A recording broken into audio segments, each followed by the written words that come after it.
Herkese salam dostlar. Rus dili dərslərimizə davam edirik. Çox uzun ara verdim, çox üzüldü sayın. Müəllimənizin başı qarışıq idi dərslərə. Ona görə də indi dönə bildim. Amma davam edirik. Bir daha hər kəsə salam. Başlayaq dərsimizə. Dərs 2. Deməli ötən dərslərdə biz nə keçdik? Burada artıq Elədim. Deməli, indiki zaman настоящее время. Ümumi sxem, mübtəda xəbər, cümlənin ikinci dərəcəli üzvləri. Подлежащее сказуемое второстепенное члена предложения. Я работаю, mən işləyirəm. Они работают, onlar işləyirlər. Ты работаешь, sən işləyirsən. Мы работаем, biz işləyirik. Dərs 2. Nastoyaşiyə время. Əsas mövzumuz bu gün nədir? Deməli, cümlənin quruluşu. Əsas mövzumuz şəxsi əvəzlik plus feil. Yəni ki, rus dilində necə olur? Личное местоимение plus глагол. Cümlənin quruluşu şəxsi əvəzlik plus qлагол. Настоящее время. Zaman, indiki zaman. Gəlin 5 dənə cümlənin üzərindən gedək. Deməli, личное местоимение nə gedir bizdə? Mən, sən, siz, onlar və o. Azərbaycan dilində cins yoxdur, amma rus dilində var. Rus dilində bunların qarşılığı necə olacaq? Я, ты, вы, они, мы, они, она, он, оно. İndi gəlin bunlarla cümlə quraq. Значит, я, ты, вы, мы, он, я, ты, вы, мы, они, она, он, оно. Я, ты, вы, мы, они, он, оно, она. Gəlin bunlarla cümlə quraq. Deməli, я люблю тебя, mən səni sevirəm. Məsələn, ты знаешь, sən bilirsən. Вы понимаете, yəni siz başa düşürsüz və yaxud anlayırsınız. Sonra biz oxuyuruq. Мы təhsil alırıq mənasında olsun. Təhsil alırıq mənasında olsun. Мы учимся. Sonra я, ты, вы, мы, они. Они oxusunlar, kitab oxusunlar. Читают. Она. Aha, cinslər gəldi ortaya. Deməli, ana. Ana, o oxuyur. Məsələn, musiqi ifa eləyir mənasında. Ana поет. Ana поет. Məsələn, on yağarır o. On ağarır o, gedir. On живет там. Baxın, cümlənin quruluşu demişdim dərsin əvvəlində. Cümlənin quruluşu Azərbaycan dilində biz ilk öncə Azərbaycan dilində biz cümləni quranda deyirik ki, məsələn, o burada yaşayır. Rus dilində mən bunu tərcümə eləsəm, bu olacaq ki, on здесь живет. Deməli, Azərbaycan dilində biz mübtədanı deyirik, sonra cümlənin ikinci üzvünü deyirik, sonra xəbəri deyirik. O burada yaşayır. Amma rus dilində daha doğru olar ki, biz mübtədanı deyək, sonra xəbəri deyək və cümlənin ikinci üzvünü sonunda deyək. Yəni, on живет там. Öz burada axıra getdi. Digər cümlələrdə də elədir. Məsələn, bir dənə də misal çəkək. O burada da işləyir. Məsələn, он также работает и здесь. Gördünüz? И здесь yəni burada da. Он также работает и здесь. Məsələn, olsun. Она говорит на русском очень хорошо. Yəni, o qız rus dilində çox yaxşı danışır. O qız rus dilində çox yaxşı danışır. Gördünüz? Azərbaycan dilində danışır axıra getdi. Xəbər axırdadır. Amma rus dilində она говорит на русском очень хорошо. Deməli, mübtəda xəbər, cümlənin ikinci üzvü. Ya da saxlayaq bunu. Gəlin, keçək. Deməli, я люблю тебя, mən sevirəm səni. Ты знаешь это olsun. Çox belə boş qaldı cümlə. Sən bilirsən bunu. Вы понимаете, siz anlayırsınız. Мы учимся, biz oxuyuruq. Они читают, onlar oxuyurlar. Учимся, yəni təhsil alırıq mənasında. Они читают, kitab oxuyurlar mənasında. Она поет, o ifa eləyir, mahnı ifa eləyir, məsələn, oxuyur o mənada. Он живет там, o orada yaşayır. Она говорит на русском очень хорошо. O qız rus dilində çox yaxşı danışır. Gəlin bir məqam daha keçək. Deməli, şəxsi əvəzlik və feil. Burada əsas məsələ nədir? Hər şəxsi əvəzliyə uyğun olaraq feilin öz şəkilçisi var, окончаниясы var. Məsələn, думать. Əgər mən fikirləşirəmsə, bu olacaq, yəni я. Mən fikirləşirəm demək istəyirəmsə, bu olacaq я думаю. Məsələn, работать. Necə də xoşbəxt idim bunu, çox da yaxşı bir şeydir sanki. Работать. Ты работаешь. Yəni sən işləyirsən. Ты работаешь. Çox xahiş edirəm, окончанияya fikir verin. Burada t-dir, amma burada yu oldu. Görürsüz, duma qalır, yu olur. Работать. Burada aytdı, t qalır. Burada работа qalır, работа sözü qalır. T. Görürsüz, bu qaldı, getdi. Работаешь oldu. Görürsüz. Sonra 3. Məsələn, oxuyursunuz, читать. Вы. Yəni siz oxuyursunuz, mütaliə edirsiniz mənasında. Вы читаете. Вы читаете oldu. Вы olanda yetiyə gəlir. Sonra мы. Biz nə varıq? Biz başa düşürük. Anlayırıq. Понимать. Ət var orada. Amma əgər мы oluruqsa, мы понимаем. Onlar.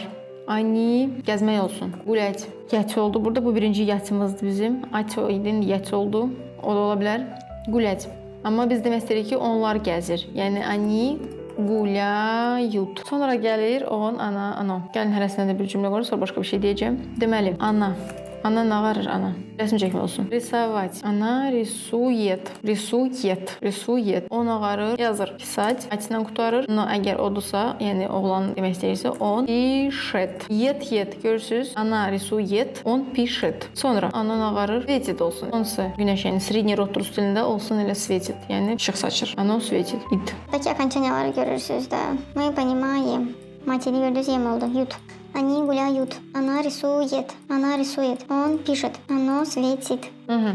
Bunu da anladıq. Deyəsiniz ki, bəs biz necə başa düşək? Mən yu işlədim, yet işlədim, yeş işlədim, hansı birini qoyum mən o sözün axırına? Mən necə biləcəm bunu? Necə başa düşüm? Gəlin belə izah edeyim. Deməli baxın, burada necə olacaq? Birinci söz belə götürək də, sıravi götürək. Məsələn, mənlə başlayaq. Məsələn, ya sözün gördünüzsə, ya. Sual gəlsin ağlınıza. Что делаю? Я что делаю? Baxın, читаю. Məsələn, что делаю? Знать, bilmək. Знаю. Gəzmək olsun. Гуляю. Ты sözün gördünüz. Suallarını yadınızda saxlayın. Ya, что делаю? Yu idi orada. Deməli, sözlərində də yu olacaq axırında. Ты gördünüz, nə sual yadınıza gəlsin? Sразу ağlınıza что делаешь? Ты что делаешь gəlsin. Я что делаю? Ты что делаешь? Olacaq. Читаешь. Və tutdunuz məncə. Знаешь. Baxın, sualında yeşəydi. Axırında da sözlərində də yeş olur. Baxın, знаешь. Гуляешь. Даже olsun, məsələn, şəkil çəkmək, rəsm çəkmək. Рисуешь. Sonrasında вы. Sualları yadınızda saxlayın uşaqlar. Я что делаю? Ты что делаешь? Вы что делаете? Читаете. Salon. Знаете. Niyə? Çünki sualında yete var. Гуляете. Рисуете. Sonra мы. Мы что делаем? Что делаем? Что делаем? Мы читаем. Мы знаем. Sualında axırıncı ikinci hərfi nə idi? Şəkilçisi, окончаниясы ем. Знаем. Мы что делаем? Гуляем. Что мы делаем? Рисуем. Süpersiniz. Məncə уже tutulmuşsunuz söhbəti, eləyirsiniz. Ümid edirəm ki, eləyirsiniz. Sonra они что делают? Baxın, я что делаю? Orada ют. Oxşuyur əslində. Что они делают? Читают. Sadəcə olaraq qoşulur elə bil. Знают. Гуляют. Что делают? Знают. Гуляют. Yəni onlar oxuyur, bilir, gəzir. Nə keçək? Üçlü alanda bizdə. Рисуют-dan qalmır. Hə, рисуют var idi. Tamam. Они рисуют. Görürsüz? Что делают? Они что делают? Sonra она что делает? Что делает? Читает, знает, гуляет, рисует. Он ağarır, значит он что делает? Bəli, bunlar eyni olur. Sadəcə olaraq уже kontekstə uyğun başa düşürük ki, söhbət kimdən gedir. On ananı görürük də, ona görə başa düşürük ki, söhbət qızdan gedirmi, yoxsa oğlandan mı gedir? Он что делает? Он читает, знает. Hardasa bunu görmüşdük elə bir. Гуляет, рисует. Tamam. Оно что eyni olacaq. Okey, yazaq. Что делает nədir? Чита, Грита, Маргарита. Neyse boş verin. Что делает? Оно читает, знает, гуляет, risuет. Belə. Baxın, sual nədirsə, sözdə də o olacaq. Fikir verin, hətta mən belə bunu eləmək istəyirəm belə. Neyse gənclər. Yəni siz məni anladınız. Sözü gördünüz, sözün yanındakı sualı yadınızda saxlayın. Sonra bütün sözlərin axırını zaten biləsiniz. Çox asandır. Həqiqətən çox asan bir şeydir. Heç də gözünüzü şişirtməyin. Çox çətindir deyənlərdən uzaq durun. Çətindir, yəni asan nə var ki burada? Yəni sizə çətindir deyəndə deyin ki, asan nə var ki? Azərbaycan dili bəyəm elə bilirsiniz, rus sektorunu öyrənmək çox asandır. Asandıırmı? İngilis dili asandır olur öyrənmək. Hansı dil asandır öyrənmək? Bəlkə alman dili asandır. Bəlkə Çin dili asandır. Hansı dili öyrənmək sıfırdan asan olur. Heç bir dil asan deyil uşaqlar. Yəni ki, rus dili çox çətindir. Mən başa düşmürəm hansı dil asandır. Biri mənə desin ki, bu dil asandır. Hər bir şeyin öz çətinliyi var və bu normaldır. Amma ki, mümkünsüz deyil. Əgər mümkünsüz olsaydı, yəni bu dünyada bu qədər, ümumiyyətlə bu qədər yox. Bir iki dənə olsun. Tərcüməçi olmazdı, lingvistlər olmazdı, poliglotlar olmazdı. Yəni ki, qorxuzmun özünüzü. Hamını göndərin, oturun televizor öyrənin, xarici dil öyrənin. Yəni hər nə demirəm sırf rus dili. İstər ingilis dilini öyrənin, istər alman dili öyrənin, istərsiniz rus dilini öyrənin. Rus dilinin plusları nədir? Ədəbiyyatı. Mən deyərdim ki, ədəbiyyatı. Ədəbiyyatın orijinalını oxumaq nə desəz dəyər. Dostoyevskini, Çexovu, Puşkini, nə desəz dəyər. Belə. Я читаю, я знаю, я гуляю. Ты читаешь, ты знаешь, ты гуляешь, ты рисуешь. Что ты делаешь? Уже sual verə bilərsiniz. Məsələn, cavab verə bilərsiniz ki, əgər sizə sizə o sual verildisə, что-то делаешь, sual verə bilərsiniz ki, я читаю, я знаю, я гуляю. Burada o da ola bilər. Baxın, görün, qoy bunu da eləyim. Məsələn, я что делаю? Пишу, yazıram. Пишу olacaq, o ilə olacaq. Bunu bir istisna olaraq götürə bilərsiniz. Yəni əksəriyyətində you olacaq. Ya pишу, ya sonra hansı söz. O ilə bu dəqiqə heç bir şey ağlıma gəlmir, amma ola bilər, biləsiniz. Elə, bu qədər. Yəni üstündən keçək. Deməli, şəxsi əvəzlik və feil. Личное местоимение plus qlaqol. Şəxsi əvəzliyimiz nədir? Mən, sən, siz, onlar, o. Rus dilində olur. Я, ты, вы, мы, они, он, она, оно. Предложение. Я люблю тебя, mən səni sevirəm. Ты знаешь это, sən bunu bilirsən. Вы понимаете, siz anlayırsınız. Мы учимся, biz oxuyuruq. Они читают, onlar oxuyurlar.